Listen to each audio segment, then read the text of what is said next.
هیله چې روغ صحت ولرئ. تاسو ته په 28م ګردۍ میز کې ښه راغلاست وایم.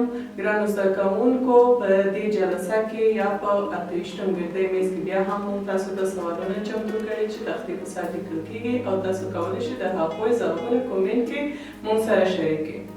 او باید یادوه شم هغه زده کوونکي چې همیشه زموږ ویډیوګانې او زموږ درسونه ګوري تر پایه تر اخره پورې او زموږ سوالونو ته ځواب وایي، نو د هغوی څخه مننه کوم. او همداسې تاسو کولی شئ خپل نیک نظریات هم د دې لپاره چې موږ د دې نه هم ښه خدمات تاسو ته وړاندې کړو، تاسو کولی شئ خپل نظریات هم موږ سره شریک کړئ.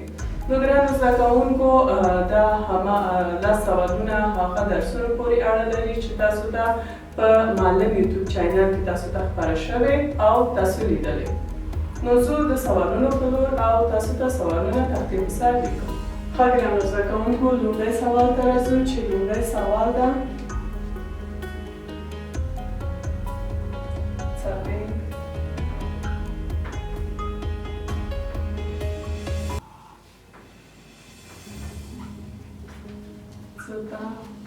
ویل کېږي. څپې یا موج څه ته ویل کېږي؟ تاسو کولی شئ په دې کې د هغه تعریف ولیکئ. دویم سوال ته راځو. د زاویې د سرعت واحد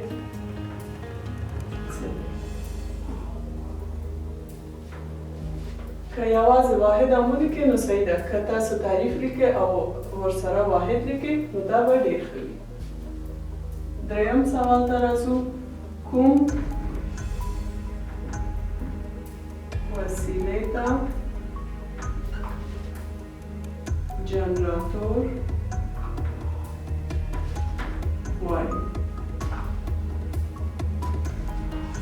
د جنراتور تعریف حتما تاسو د جنراتور تعریف تاسو ته زده ده او همداسې کورونو کې تاسو لرئ، نو د هغوی تعریف یا کوم وسیله ده تاسو کولی شئ په دې کې ولیکئ. څلورم سوال ته راځو. د نیوټن ضربي نظریه بیان کړئ. نو ګرانو زده کوونکو، نیوټن یو پوهان و چې ډېر مختلف شیانو په اړه نظریه درلوده، نو تاسو کولی شئ دلته یوازې هماغه ضربي نظریه یې ولیکئ. پنځم سوال ته راځو.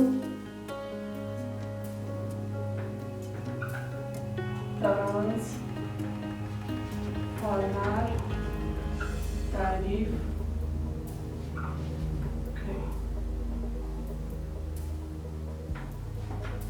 نو د ترانسفارمر تعریف چې دا کوم وسیله ده د څه لپاره استفاده کیږي تاسو کولی شئ دلته ولیکئ. شپږم سوال. کثافت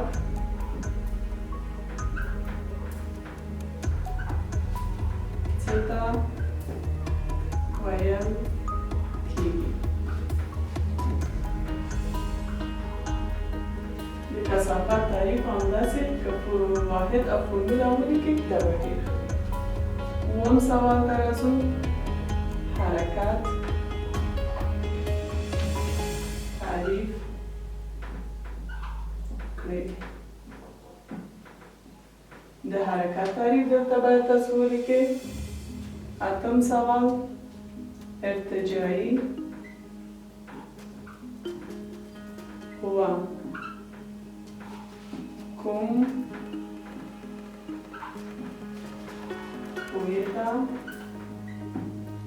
ویل کېږي؟ دا چې ارتجاعي قوه کوم قوې ته ویل کېږي تاسو باید ولیکئ.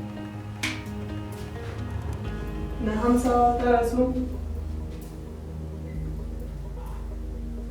د سترګو نیمګړتیاوې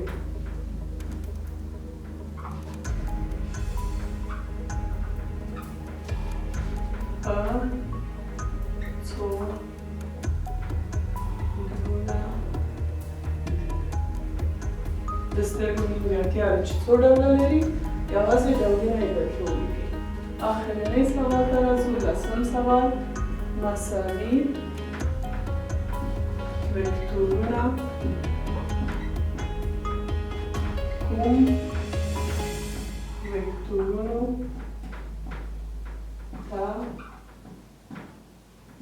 ویل کیږي؟ مساوي او متقابل وکتورونه مونږ ویلي وو، نو تاسو کولی شئ دلته یوازې مساوي وکتورونه کوم وکتورونو ته ویل کیږي په ځواب کې ولیکئ. ګرانو زده کوونکو، دا وو هغه سوالونه چې تاسو ته ما ولیکل تختې په سر.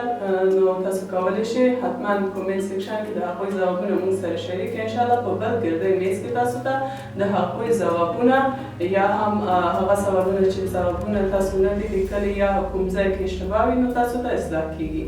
نو تاسو لوی او بخښونکي خدای ته سپارم. ښه وخت. الله مو مل.